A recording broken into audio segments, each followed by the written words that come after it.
நாங்கள் இப்பொழுது வைக்கிறோம். ஒவ்வொரு குடும்ப அட்டைக்கும் 5000 ரூபாய் பொங்கல் தொகுப்போடு வழங்க வேண்டும் என்று கேட்டுக்கிறேன். 100 நாள் ஊரக வேலை திட்டம் 125 நாளா உயர்த்திருக்காங்க. அதே மாதிரி வேளாண்க்கு முக்கியத்துவம் கொடுப்போம்னு சொல்லிட்டு மத்திய அரசு கொடுத்துருக்காங்க சொல்லியிருக்காங்க. ஆனால் அந்த பெயர் மாற்றத்திலே ஒரு சர்ச்சை இருக்கு. இது எப்படி சார் பாக்குறீங்க? அதாங்க இப்போ என்ன திராவிட முன்னேற்ற கழகத்துடைய தேர்தல் அறிக்கையில் என்ன குறிப்பிட்டிருக்காங்க சொல்லுங்க, என்ன குறிப்பிட்டிருக்காங்க? 150 நாளாக உயர்த்தப்படும் என்று அறிவித்தது திராவிட முன்னேற்ற கழக தலைவர், திராவிட முன்னேற்ற கழக தேர்தல் அறிக்கை. இதுவரைக்கும் நிறைவேற்றிருக்காங்களா? ஆக இன்றைய தினம் மத்திய அரசாங்கம் 100 நாள் வேலை திட்டத்தை 125 நாட்களாக உயர்த்தி இருக்குது. பாராட்ட மனம் இல்லை. ஆனால் அதில் பெயர் மாற்றம் சொன்னீங்க, அந்த பெயர் தொடர வேண்டும் என்று நாங்கள் கோரிக்கை வச்சிருக்கிறோம். எங்களுடைய பேட்டியிலே வந்திருக்குது சார், என்னுடைய அறிக்கையிலே வந்திருக்குது.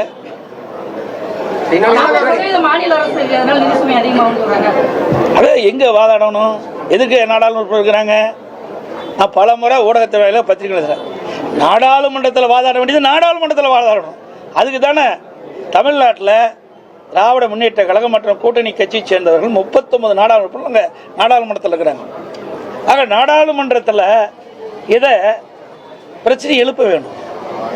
மாநில அரசுக்கு சில நிதி பிரச்சனை ஏற்படுது என்று நாடாளுமன்றத்தில் தெரிவிக்க வேணும். நாடாளுமன்றத்தில் அவர்கள் முழுமையான அழுத்தம் கொடுக்கல. இதே நான் ஏற்கனவே பல முறை சொல்லிட்டேன். அனைத்து இந்திய அண்ணா திராவிட முன்னேற்ற கழகம் பாரதிய ஜனதா கூட்டணியில் அங்கம் வைக்கின்ற பொழுது காவிரி நதிநீர் பிரச்சனை உச்சநீதிமன்றத்தில் தீர்ப்பளிக்கப்பட்டது. அந்த தீர்ப்பை அமுல்படுத்த காலதாமதம் செய்தது மத்திய அரசு. அப்பொழுது உடனடியாக உச்சநீதிமன்ற தீர்ப்பை நடைமுறைப்படுத்த வேண்டும் என்று சுமார் 22 நாட்கள் நாடாளுமன்றத்தை ஒத்திவைத்தோம். இது அதிமுகவுடைய சாதனை. தமிழ்நாட்டு மக்களுடைய பிரச்சனையை தீர்க்க வேணும்னா அங்கே நாடாளுமன்றத்தில் தான் பேசணும். சும்மா வெற்றி அறிக்கை விட்டுட்டு மலுப்பினால பதில் கொடுத்து மக்களை ஏமாற்றக்கூடாது. தமிழகத்தோட கடன் 9 லட்சம் கோடியே 55,000 தாண்டி இருக்கு. இன்னொன்று இந்த நிதியாண்டில் மட்டுமே 65,000 கோடி ரூபாய் வட்டி மட்டுமே கட்டப்பட்டிருக்கு. அது எப்படி பாக்குறீங்க? ஒவ்வொரு ஆண்டும், நீ ஒரு ஆண்டு மட்டும் சொல்லாத, ஒவ்வொரு ஆண்டும் அதற்கு உண்டான கடன் வாங்கினதுக்கு உண்டான தொகையை கட்ட வேண்டும், வட்டி கட்ட வேண்டும், ஒரு பகுதியை திருப்பி செலுத்துவோம். நான் ஏற்கனவே பல முறை ஊடகத்தின் வாயிலாக, பத்திரிகையின் வாயிலாக, அறிக்கையின் வாயிலாக சட்டமன்றத்திலும் தெரிவித்து விட்டேன். திராவிட முன்னேற்ற கழகம் ஆட்சி வருவதற்கு முன்பாக அவருடைய தேர்தல் அறிக்கையில் குறிப்பிட்டாங்க, தமிழகத்தில் இருக்கின்ற பொருளாதார சூழ்நிலை கருதி அதற்கென்று ஒரு குழு அமைப்பதாக சொன்னாங்க. நிதி மேலாண்மை அமைப்பை ஏற்படுத்த சொன்னாங்க. அமைச்சாங்க, நிபுணர் குழு எல்லாம் போட்டாங்க. அதுக்கு பிறகுதான் கடன் அதிகமாயிட்டது. 73 ஆண்டு காலமாக பல கட்சிகள் தமிழகத்தை ஆண்டன. 2021 வரைக்கும், அது வரைக்கும் பார்த்தீங்கன்னா சுமார் 5,18,000 கோடி தான் தமிழ்நாட்டுடைய கடன். இந்த காலகட்டத்தில் அதுவும் அனைத்து இந்திய அண்ணா திராவிட முன்னேற்ற கழகம் ஆட்சி இருக்கின்ற பொழுது 2011 2021 வரை எந்த ஆட்சிக்கும் ஏற்படாத பிரச்சனைகள்லாம் நாங்கள் சந்தித்தோம். முதல்ல பார்த்தீங்கன்னா கடுமையான வறட்சி. அந்த வறட்சியில் விவசாயிகள் பாதிக்கப்பட்டாங்க, பொதுமக்கள் பாதிக்கப்பட்டாங்க. அதை சரி செஞ்சோம். பிறகு புயல், வெள்ளம், டெல்டா மாவட்டத்தையே கஜா புயல் புரட்டி போட்டுட்டு போயிட்டுது. அதோட தானே புயல், வர்தா புயல் என்று பல புயல்கள் 10 ஆண்டுல அதிமுக ஆட்சி சந்திச்சது. அதையெல்லாம் சரி செய்தோம் அதிமுக ஆட்சி. அதோட கொரோனா காலம் உங்களுக்கு எல்லாத்துக்கும் தெரியும். பத்திரிகையாளர்ந்து ஊடகம் வரைக்கும் பொதுமக்களை யாருமே வெளியில் நடமாட முடியாத அளவிற்கு வைரஸ் பரவல். அப்படிப்பட்ட கொரோனா காலத்தில் ஒரு ஆண்டு அரசுக்கு வர வேண்டிய வரி வருவாயில் எதுவுமே இல்லை. அப்போ கூட ஒரு சிறப்பான ஆட்சி கொடுத்தோம். கொரோனாவுக்கு 40,000 கோடி செலவு செஞ்சோம். வருமானமே இல்லாத போது செலவும் செஞ்சோம். பல திட்டங்களை நிறைவேற்றி கொடுத்தோம். உங்களுக்கு நிறைய தெரியும். உங்களுக்கு இன்றைக்கு இந்த 100 ஏரி திட்டம்னா, அத்திக்கடை அவனாசி திட்டம், சேலத்தில் எவ்வளோ உயர்மட்ட பாலம், 10 ஆண்டுகளை நீங்கள் பார்த்தீங்கன்னா அதிமுக ஆட்சியில் தான் ஏராளமான திட்டங்களை கொண்டு வந்து நிறைவேற்றுகிறோம். நல்ல சாலை வசதி, நல்ல பாலங்கள், நல்ல கல்லூரிகள், மருத்துவக் கல்லூரி, சட்டக்கல்லூரி, கலை மற்றும் அறிவியல் கல்லூரி, இப்படி நிறைய திறந்து நிறைய வளர்ச்சி பணிகளை மேற்கொண்டோம். திமுக ஆட்சியில் என்ன செஞ்சாங்க? கடனை மட்டும்தான் வாங்கிட்டு இருக்கிறாங்க. இன்றைக்கு இந்த ஆட்சி நிறைவு செய்கின்ற பொழுது சுமார் 5 லட்சம் கோடி கடன் வாங்கின மாநிலமாக இருக்கு. இந்தியாவிலேயே கடன் வாங்குவதில் முதல் மாநிலம் தமிழ்நாடு. அப்படி திராவிட முன்னேற்ற அரசுடைய திரு ஸ்டாலின் அரசுடைய மிகப்பெரிய சாதனை கடன் வாங்கி இதில் முதல் சாதனை. தமிழகத்துல வரலாறு காணாத அளவுல தங்கம் விலை உயர்ந்திருக்குது. உலகம் வந்துருக்கு, தமிழ்நாட்டுல ரொம்ப அதிகமா இருக்குது. அதிமுக ஆட்சி மீண்டும் வர பட்சத்துல உங்களோட பழைய திட்டமான தாடிக்கு தங்கம் திட்டம் மாதிரி ஏதாவது? அதாவது தங்கங்கிறது இங்க இல்ல, சர்வதேச அளவில் நடக்கிறது. அதை நாம விலை நிர்ணயம் பண்றது இல்ல. திட்டம் அந்த காலகட்டத்தில் அதிமுக ஆட்சி கொடுக்கப்பட்ட வாக்கு அடிப்படையில் தாலிக்கு தங்கம் வழங்குகின்ற திட்டம் தொடரும் ஏற்கனவே சொல்லிட்டாச்சு. ரயில் கட்டணம் உயர்ந்துன்னு அறிவிச்சிருக்கிறாங்க. அப்போ இன்றைக்கு சூழ்நிலைக்கு தகுந்தவாறு இன்றைக்கு விலைவாசி உயர்வு, எரிபொருள் உயர்வு, அதில் உரிபாகங்களோட உயர்வு, இதையெல்லாம் நமக்கு சம்பள உயர்வு, இதையெல்லாம் கணக்கிட்டு தான் அவ்வப்போது உயர்த்துவாங்க. நம்முடைய சேலம் வரைக்கும் ஒரு 5 ரூபா உயர்த்துறதுக்காக 2 பைசா உயர்த்துக்கா சொல்கிறாங்க. ஒரு கிலோமீட்டருக்கு 2 பைசா உயர்த்துக்கான்னு சொல்கிறாங்க.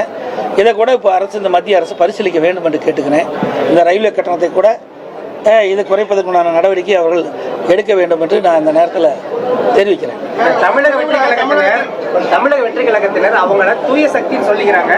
அதற்கு தார்மீக உரிமை இருப்பதா நீங்க கருதுறீங்களா? நாங்கள் அடுத்த கட்சியை பற்றி எங்களுக்கு என்ன, அவருடைய கருத்தை சொல்றாங்க, அதோட சரி. அது தூய்மையா இல்லையா என்பது மக்கள் முடிவு செய்வாங்க. ஏற்கனவே எங்களுடைய கழக துணை பொதுச் செயலாளர் அழகாக அதுக்கு விளக்கம் கொடுத்துட்டாரு. பத்திரிகைலாம் வந்து விட்டது, உங்களுக்கு புரிஞ்சுக்கிங்க.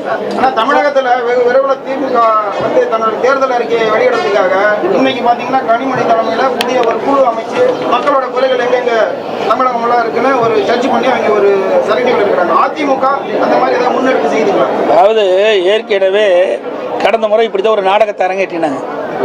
ஒரு குழு போட்டு ஊர் ஊராக ஒவ்வொரு மாவட்டமாக போய் மக்களை சந்தித்து மக்களுடைய குறைகள்லாம் நிவர்த்தி செய்வோம், ஆட்சிக்கு வந்து அது எங்களுடைய தேர்தல் அறிக்கையில் இடம்பெறும் சொல்லி 525 அறிவிப்புகள் வெளியிட்டாங்க.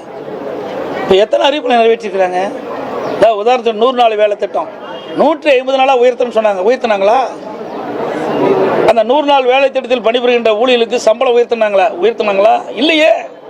அதோட கல்விக்கடன் மாணவர்கள் தேசியமயமாக்கப்பட்ட வங்கிகள் வாங்கிய கடன் தள்ளுபடி சொன்னாங்க.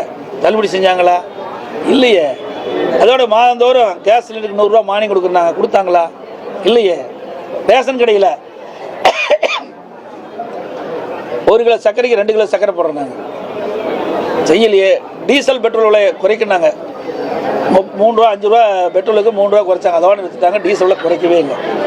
இப்படி முக்கியமான பல திட்டங்கள் நிறைவேற்றவே இல்லை. சுமார் 525 அறிவிப்புகளை 4ல் 1 பாக அறிவிப்பு கூட இன்னும் இது வரைக்கும் நிறைவேற்றல. இப்படி மக்களை ஏமாற்றி கவர்ச்சிகரமாக அறிக்கை விட்டு வாக்குகளை பெற்ற பிறகு, ஆட்சிக்கு வந்த பிறகு கொடுக்கப்பட்ட வாக்குறுதியை காற்றில் பறக்க விட்ட ஒரே அரசாங்கம் திமுக அரசாங்கம். அதுபோல தான் இப்போ அப்படி இருக்கும். அதிமுகவை பொறுத்த வரைக்கும் கொடுக்கப்பட்ட வாக்குறுதி நிச்சயமாக நாங்கள் நிறைவேற்றுவோம். விரைவில்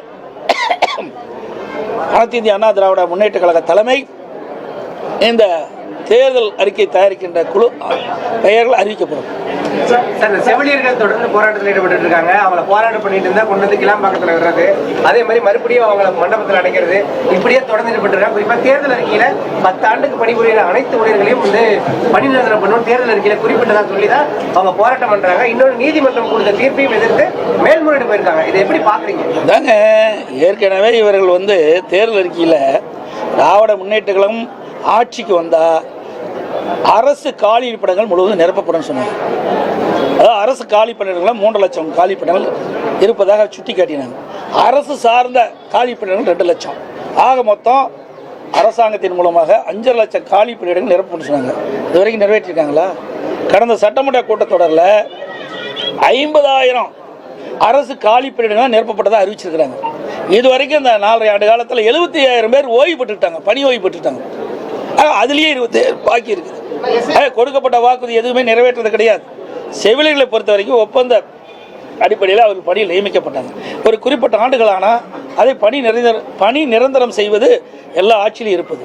ஆனால் இந்த அரசு வேண்டுமென்றே திட்டமிட்டு ஏற்கனவே கொடுக்கப்பட்ட வாக்குறுதி நிறைவேற்றாமல் அதை வாக்குகளுக்காக அறிவிப்பை கொடுத்து வாக்குகளை பெற்றாங்க. ஆட்சிக்கு வந்தாங்க. ஆட்சிக்கு வந்தபோது கொடுக்கப்பட்ட வாக்குறுதியை மறந்த அரசாங்கம் திமுக அரசு. 1 கோடி வாக்கால் நீக்கலிங்க. தவறான செய்திகளை சொல்லிடாதீங்க. இது நீங்கள் பத்திரிகையால் கூட நம்ப தவறான செய்தி வெளியிடக்கூடாது. இது யாருடைய ஆட்சி நடக்குது? திராவிட முன்னேற்ற கழக ஆட்சி நடக்குது. இந்த அரசாங்கம் யாருடைய கட்டுப்பாட்டில் இருக்குது? ஆட்சியாளர் கட்டுப்பாடு. மாவட்ட ஆட்சித்தலைவர்கள் யார் கட்டுப்பாட்டில் இருக்கிறாங்க? சொல்லுங்க, பேசவே பாருங்க. ஆட்சியாளர் கட்டுப்பாடு.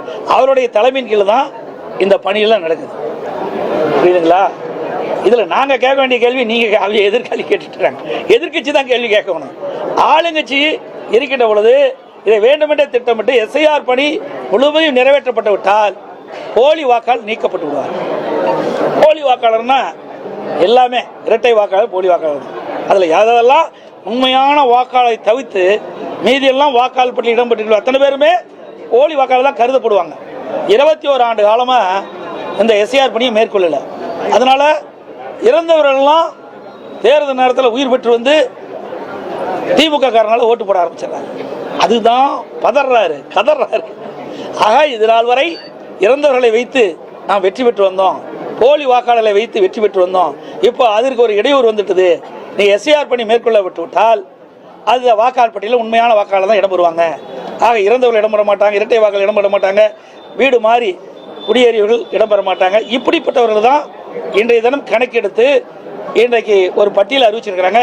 எப்போ கூட அதில் உண்மையான வாக்காளர் விடுபட்டு இருந்தால் அதற்கு 1 மாத காலம் வாய்ப்பு கொடுத்துருக்குறாங்க. அவர்கள் குறிப்பிட்ட அந்த படிவத்தில் அவர்கள் பூர்த்தி செஞ்சு சம்பந்தப்பட்ட பூத்தருடைய தேர்தல் அறிவிட்டு கொடுத்தா சேர்த்திக்குவாங்க. இப்போ ஏற்கனவே அறிவிச்சிட்டாங்க, அவங்களுக்கு வாய்ப்பு கொடுக்குறாங்க. அதில் வாய்ப்பு மறுக்கல. ஆக வேண்டுமென்றே திட்டமிட்டு திராவிட முன்னேற்ற கழக தலைவர் இன்றைய முதலமைச்சர் எதை எதிர்க்க வேண்டும் என்ற நோக்கத்தில் தான் பேசிட்டு இருக்கார ஒழிய இதில் என்ன குறைபாடு இருக்குது? இது எல்லா கட்சிக்குமே பொதுவானது. உண்மைக்கு மாறாக இருக்கின்ற வாக்காளர் பட்டியலிருந்து விடுவிக்க வேண்டும் என்பதுதான் எங்களுடைய நோக்கம். உண்மையான வாக்காளர் தான் வாக்காளர் பட்டியல் இடம்பெற்று தேர்தல் நேரத்தில் வாக்களிக்க வேண்டும் என்பதை எங்களுடைய நிலைப்பாடு. அதன் அடிப்படையில் இதை வரவேற்கிறோம். சரி, அனைவருக்கும் வணக்கம், நன்றி. சரி, அனைத்து ஊடகங்களுக்கும் பத்திரிகை நிறுவனங்களுக்கும் இனிய தைப்பொங்கல் நல்வாழ்த்துக்கள், இனிய ஆங்கில புத்தாண்டு நல்வாழ்த்துக்கள். நன்றி, வணக்கம். அனைத்து ஊடகங்களுக்கும் பத்திரிகை நிறுவனங்களுக்கும் கிறிஸ்துமஸ் நல்வாழ்த்துக்கள்.